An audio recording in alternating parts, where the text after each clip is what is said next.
alaykum ko'ketang bolalari. Sog' salomatmisiz? Kayfiyatlaringiz a'lomi? Mana bugun men jo'jalarimga qarayapman. Endi men ham jo'ja boqayapman. Mana ovqatlarini beryapman. O'tgan safar chiqib ketdi, taglarini yopib chiqdim. Qumlar bilan pishaklar yeb ketmasligi uchun. Mana ularga ovqat ham tayyorlab qo'ydik. Mana bu tuxum, mana bu piyoz, bu esa sariq dori solingan suv. Mana buni ichsangiz, buni jo'jalarga ichtirsangiz kasal bo'lmaydi, infeksiya yuqtirmaydi. Va shuncha bersangiz bu yetadi. 4 ta tuxumi qoldi. Bu holi otsa kerak. Ana endi solaman bularni ichiga. Mazza qilib yeyishadi. Ana siz ham jo'jalaringizga tayyorlab yedirib ko'ring.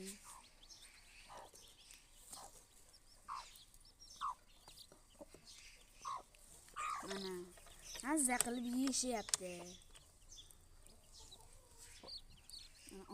Onasini ham tagiga ba'zida kirib olishadi. Onasi olgan narsasini yeyverishadi. Siz ham jo'ja boqing. Jo'jalaringiz katta bo'ladi, tovuqqa aylanadi. Bayramlarga so'yib yeysiz. Xayr ko'knang bolalari. Sog' salomat bo'ling. Xayr. Bu tovuqlar ham mana shu jo'jalardek bo'lgan oldim bular.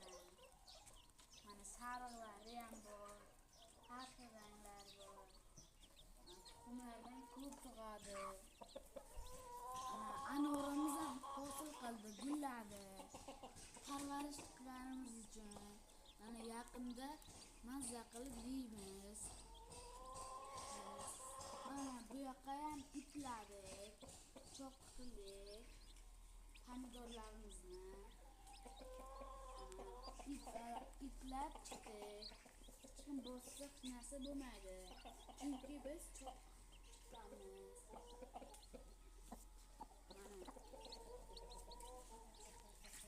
Xayr azizlarim, sog' salomat bo'ling.